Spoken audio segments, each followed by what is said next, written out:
Hi, welcome back to the Dylan Rounds case and welcome to the chat if you're currently here.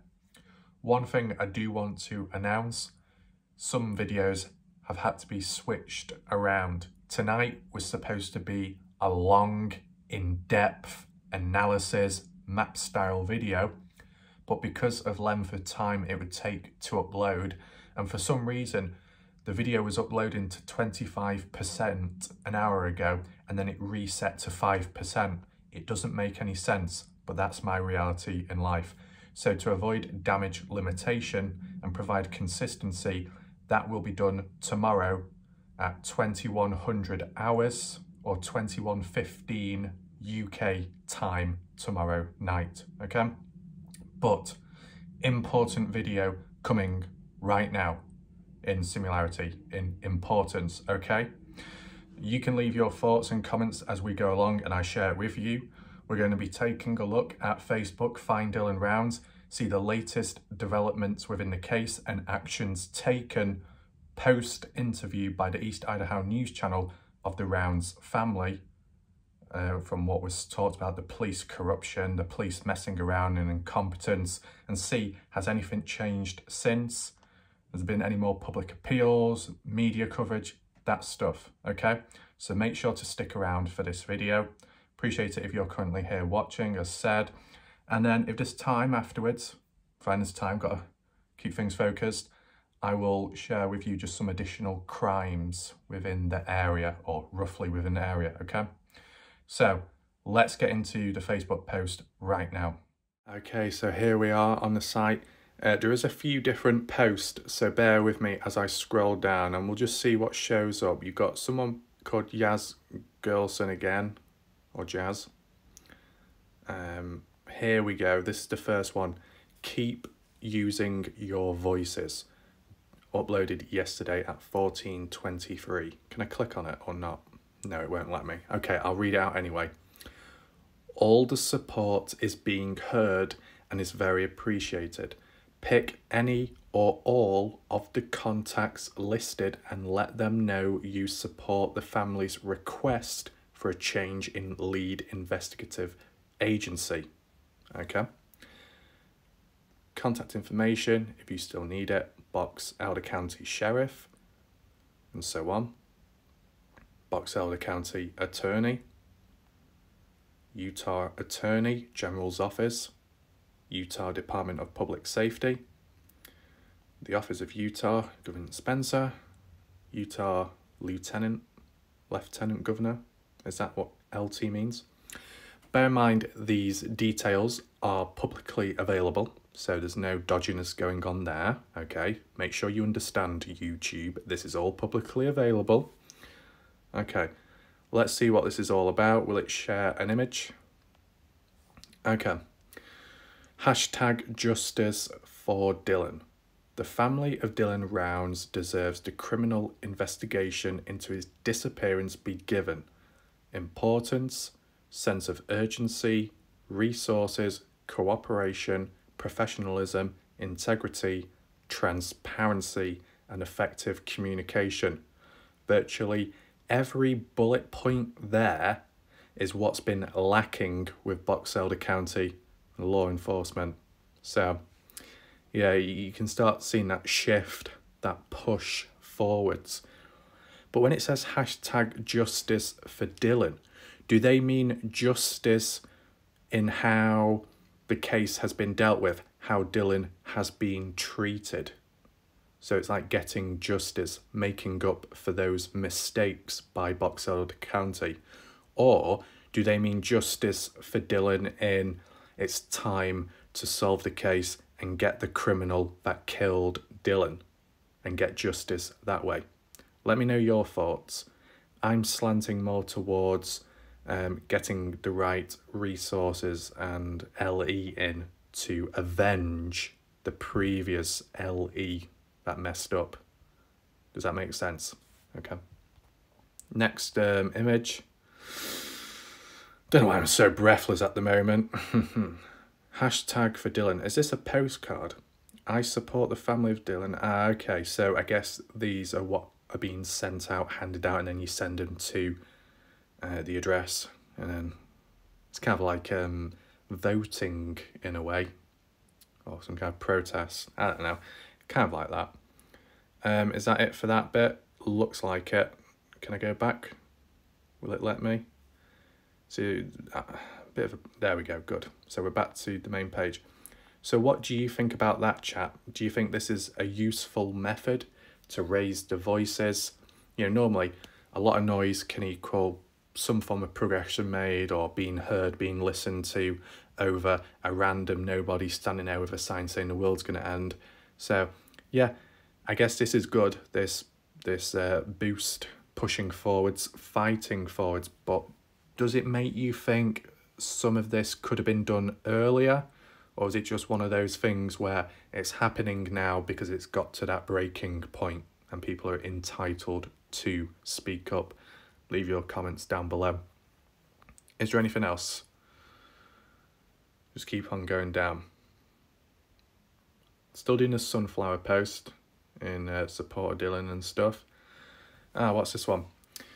This is a screenshot of the message I just sent to the News Nation through their Facebook page. There are almost 25,000 people in this support group. News Nation would take notice if each one of us would contact them asking to cover the case.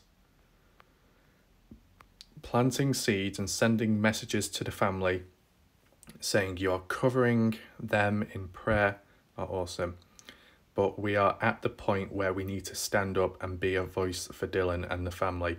Numbers count. Make the calls, send the emails, messages to the admins of this group are asking us to do. Let's just check the image out. News Nation official Facebook page. Oh, I can't get that fucking thing off the screen. 758,000 people like this, including whoever that is. So I guess this was a direct message to News Nation, and they're verified as well. Please consider, let's just read it out. Please consider covering the case of missing 19-year-old Dylan Rounds. Can I just ask a quick question, chat? Why to this day do people still refer to Dylan Rounds as a 19-year-old? He's 20. Maybe this message was old, but the way this has been worded as a post is newer. But then again, maybe this is an example of, I don't know, action taken earlier on when people weren't listening. So maybe that's what it means. And I provided a link as well to the most recent one, East Idaho News. I think, yeah, Dylan Brown's parents want different agency. Yeah, that one makes sense. And there's the full message as well. I probably should have read it out like that. It would have been better, wouldn't it? But you get the idea, don't you? So what do you think about this? Do you think it's a good idea, reaching out to News Nation? Do you know if News Nation, are they good? Are they not biased? Are they corrupt? Are they good? Did they get the job done? Are they good at coverage and media? Or they're a bit shit? I mean, I wouldn't know because I'm not from that country, but leave your comments down below. Give your opinions. Like if you think News Nation is a good method, a good route to go down, or should it be trying other news channels as well? Okay, let's go back. I think it'll take me to the beginning, which is unfortunate. Is there anything else I have not covered? So I've seen that one. I also posted on news stations, Nevada. What's this? This is just so wrong. Why do people have to go to such extents to try and get media and crime agencies support for finding Dylan? The news, TV stations, law enforcement and crime departments should be ashamed of themselves that they are not pleading for information and take through YouTube. This case has been obtained. International interest and support. I guess so. But, you know, it's just been a complete mess from day one. And you can't really say, oh, it's across all cases and all people are all in this together, because the reality is Dylan has been treated differently to other missing people, but not equally, but in similar importance, there will be other missing people out there who have been treated even worse than Dylan when it comes to covering or handling a case. So there, in a way, there is a bit of a hierarchy, but then again, it might be just luck and chance of where you go missing and who is available and who is around at that place at that time, in that state, in that county, that country, police department wise. Do you get what I'm saying? If someone you know has gone missing in a state or country, a county, whatever, and the department is very professional, very successful, then, you know, you might get a better outcome. But if you're in a rougher area or a more casual place with lower standards, more corruptness, and it's just going to be a disaster. So it can come down to that.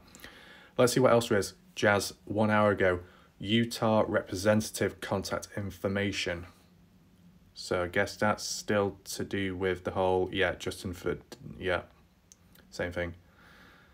What's this? I'm showing this learning tool from now how Green Shirt was born. No, we don't need to see that. Actually, what TikTok is that? It's not Dylan's, is it?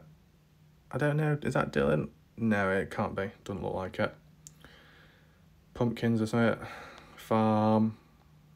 I won't go all the way through. Is that the same one again? What's this? Something that the 25,000 members of this group can do to help bring awareness. Oh, does it mean, wait, are 25,000 people a part of the Find Dylan Rounds page group? Is that it? Bring awareness to Dylan's case is to invite everyone on our friends list to join the group. Facebook only allows us a certain number of invitations per day, so I've been inviting as many friends to join the group until I hit the limit, and then I invite another batch the next day, and then the next day, etc. Okay, so I guess that 25,000 member thing is to do with the News Nation. What's this? Candy said, 23rd of August, we are asking for anyone who wants to help to please call that number. This goes to Sheriff Potter's office. They have no email anywhere on their website to submit. Maybe with enough calls and public support, we can get Dylan's case turned over to the state of Utah. We have yet to see any response or communication at all on our request. For them to turn over lead in Dylan's case, this is yet another example of total negligence in how the case has been treated. We need to bring Dylan home. I mean, this is the thing.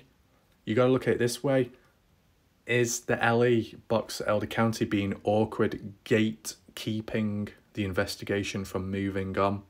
You know, in a way, let's just say Candice is doing Box Elder County a favour by saying, drop it. It's easing them of doing extra work. Let's just put it that way. So they're actually, you know, getting a break, a rest from covering it. I know some people won't understand what I'm saying, but, you know, others might. So the best thing they can do and the easiest thing they could do is just literally step down and allow another department, a more official one, a bigger one, whatever, to come in and take over. And yet they're just being awkward at this point because they've not really responded yet. You know what I'm saying? So it is like gatekeeping.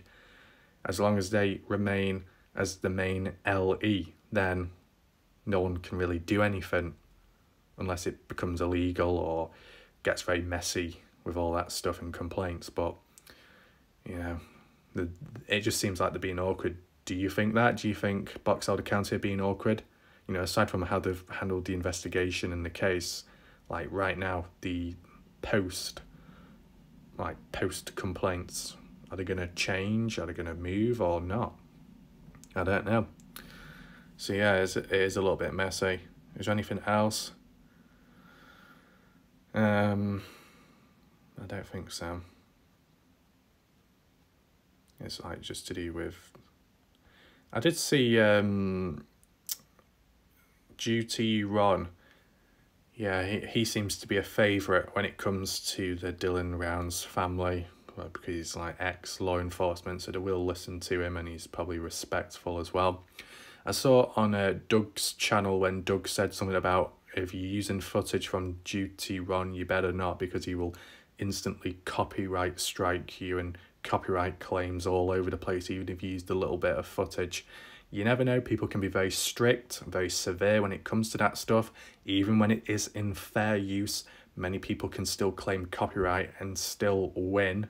So you've always got to be cautious no matter what anyone says, even when people come in with the cool, calm, collective attitude. Yo, man, it's all in control, dude. Don't worry. Breathe slow. It's like, yes, but shit, all hell can break loose anytime, any second, any place. You know what I'm saying? You've always got to be careful. Now, I don't know if this duty Ron is very strict or severe, but Black Dove mentioned that in his video, that it claims like it's fair use and people can use it and stuff, but he still copyright claims people afterwards, so it's a bit ironic. That was in the words of Black Dove, not mine, okay? I tend to be careful most part of it when it comes to footage and stuff, as you know. What's this? 17 hours ago, Justin rounds in Candice Cooley. Okay, what's that? Oh, closure.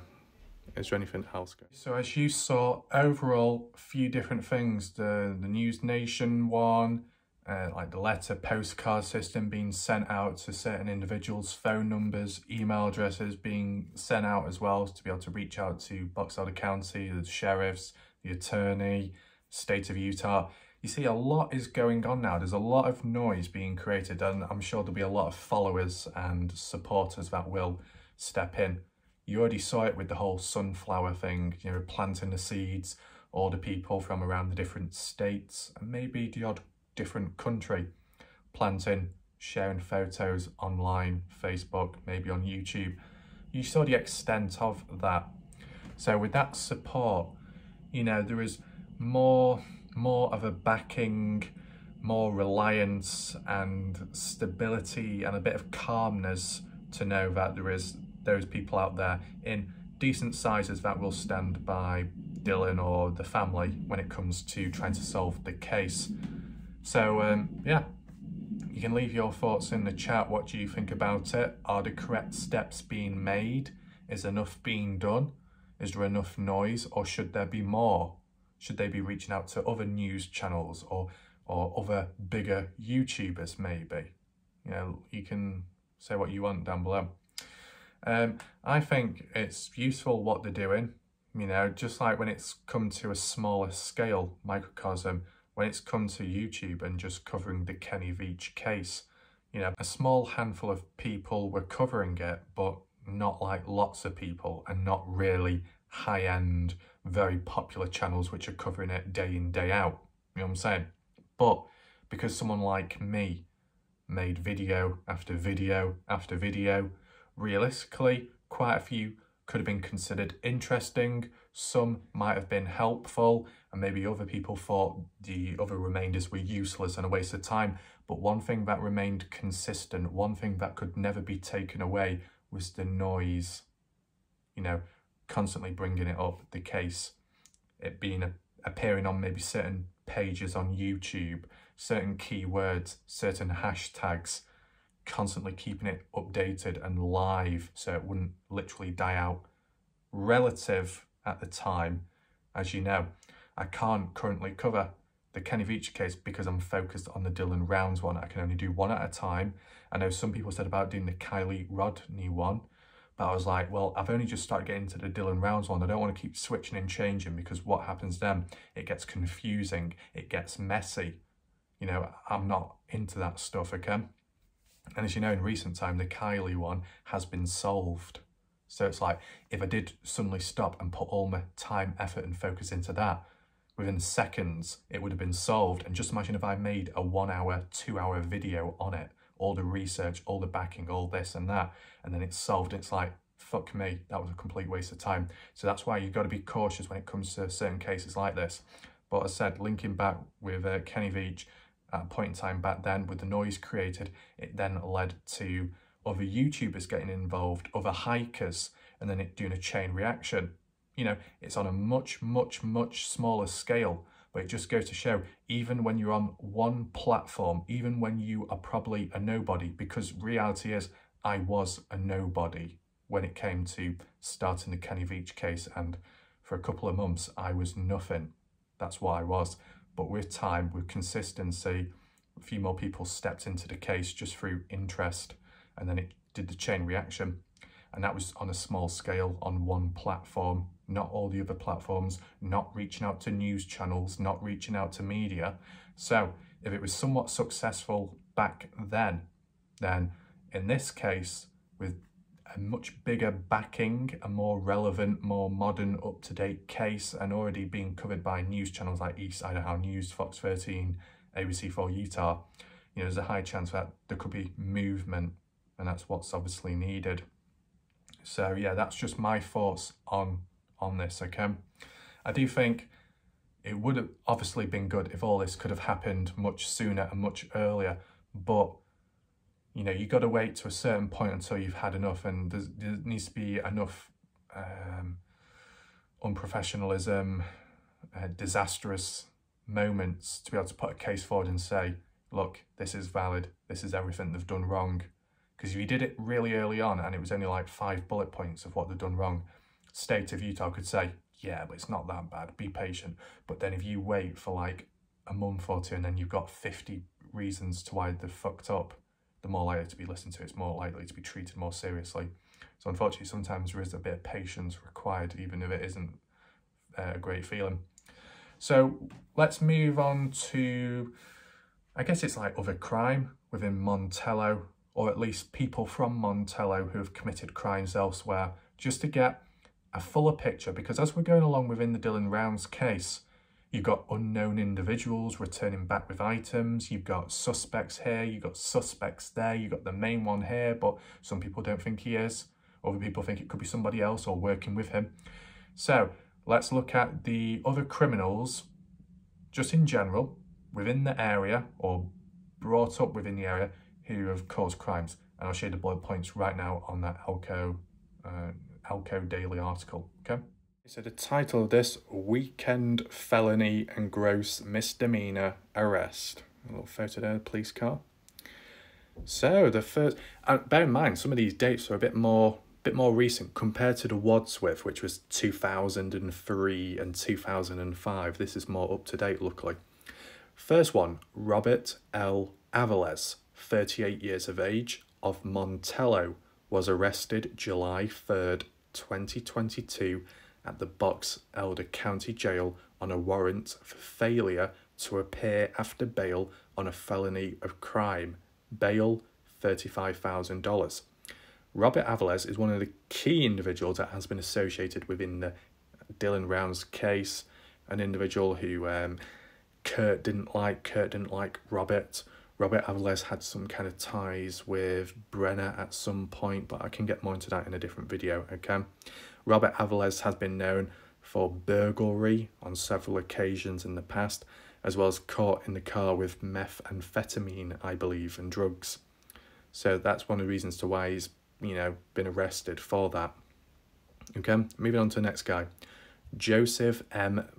Berman, 63 years of age, of Elko, was arrested July 5th, 2022 on Mountain City Highway on a warrant for failure to appear after bail on a felony of crime. Bail, $30,000. Okay, so it's like repeated words over and over again, so I'll just read out the names and where they're from. Mary R. Bloomdale, 37 years old, of Salt Lake City, was arrested July 3rd, 2022 at Salt Lake County Jail. And that was, the bail was $5,000, so not as bad. So maybe she didn't do as much of a bad crime. Could have been a bit of burglary, and that was it. Michael T. Davitt, 71, of Mesquite,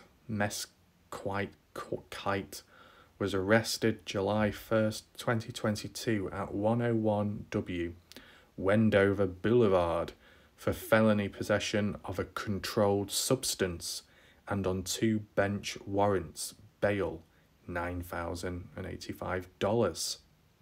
So, okay, controlled substance. So I assume drugs, yeah? Wendover, nearby. 71 years old, though. Damn. Next one. John M. Doheny, 34 years old, of Elko, was arrested July 3rd, 2022 at 2735 Sunnyside Drive for felony of or neglect, assault with a deadly weapon, and domestic battery. Right, this is more of a serious one. I didn't say certain words because I know YouTube gets all bitchy and moany. Bail, $43,000.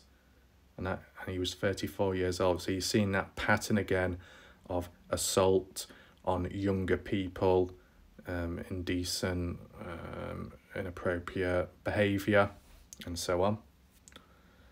Okay. Next one, Felipe G. Gonzalez, 19 years old, of Elko, was arrested July 2nd, 2022 at Mountain City Highway and Aspen Drive for felony possession of a controlled substance. Bail $5,000. So, once again, you're getting a range of ages, aren't you? Next one, Nicholas T. Jones, 35 years old, Spring Creek, was arrested July 3rd, 2022 at South 4th Street and Washington Avenue for owning or possessing a gun by a prohibited person, carrying a concealed weapon, and violating a domestic violence extended protection order. Bail 000. Is that a good thing if it's 000? I don't know. Damn, there's quite a few, isn't there? Jaden J. Roberts, 21 years old, of Spring Creek, was arrested July 4th, 2022 at Boyd and Kennedy Road for selling, furnishing, or assisting in obtaining alcohol, beverage, and violation and probation. So he's 21, but he got a younger person to get it for him. Why? I don't understand that. Tiara N. Scott, 32 years old, of Elko, was arrested July 1st, 2022 at 1806 Winchester Drive for petite larceny and felony possession of a controlled substance. What does petite larceny mean? I forgot. I don't know what that means. Petite, small, a small crime, a small, I don't know. Let me know. Bail, $6,140. Okay. Next one, Nicholas A. Serrano, 26 years old, of Elko, was arrested July 1st, 2022 at 111 Idaho Street on a felony warrant for grand larceny of a gun. $5,000. Does larceny mean stealing? Can't remember. Lane J. Suazo, 36 years old, of Española, New Mexico, was arrested July 5th, 2022 at 2200 Idaho Street on 2 felony counts of possession of a controlled substance and for drug paraphernalia. Bail $10,000, so we've gone up a bit. And last, Robert A. Velarde Brewer, 47 years old, of Santa Clara, New Mexico, was arrested July 5th, 2022 at 2200 Idaho Street on 2 felony counts of possession of a controlled substance and for drug paraphernalia. Same amount bail, $10,640. The charges listed do not imply guilt. Under the law, everyone is presumed innocent unless proven guilty. Okay. And that's it for that. So once again, whether it's in Montello or nearby, Elko, regardless, we're seeing more links once again. People will rush in and say it's got no link, blah, blah, blah, whatever to do with Dylan Rounds. But actually, as you saw in that article, Robert A. Aviles was mentioned and he has been tied within the case and talked about. And there is probably still things to be mentioned as we go along within the case. So there you go. But the main thing is, I've noticed the crossover and similarities between the crimes. I know people will jump in again and say, oh, what do you expect? It's the type of place it is. It's the type of crimes that are involved in this area. And I'm like, okay, calm down, Mr. Bobblehead. Okay, keep your head straight. Don't let it fall off. Maybe that might be a good idea if it does. But the link I've seen is gun-related charges and crimes, owning them when people shouldn't, maybe stealing them. We've seen that with Brenner. We've seen that, I think, with Chase Venstra and so on.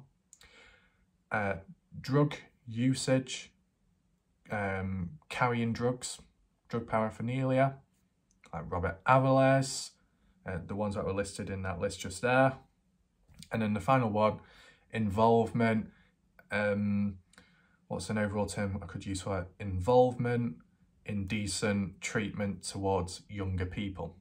I think that's the best way to word it. You saw it in that article there, and you saw it with the Wadsworth brothers, okay? Troy and Scott. So you get an idea of the situation, what people are capable of within the area or nearby. Do any of them stand out to you? If they do, feel free to leave a comment down below. If any of them names stand out, if you've seen or heard of any of them, could they link to Dylan? Or if not that, do any of those criminals know of or are friends of Don, Jim, Chase, Kurt, Ed? Any of those, you never know. Because as far as Montello goes and the surrounding areas, people seem to know one another or know someone that knows of someone else. So you can never be too sure. And as well, when it comes to, as I said, certain crimes and patterns, that can be associated with a gang, a group, a bigger organisation, and that's involved in distributing, kidnapping, trafficking of people. That could explain the disappearance of several people within the area or nearby. So it's worth looking at everything as we go along, providing there isn't any or too much confusion or misinformation with intent. There's none of that, then everything's okay. So I hope you enjoyed this on the spot video, and I will see you in the next one tomorrow, which is the big one, the long video premiere, kind of like how it was yesterday, if you remember. That was fun. Hopefully the next one will be as well. See you then. For now, goodbye.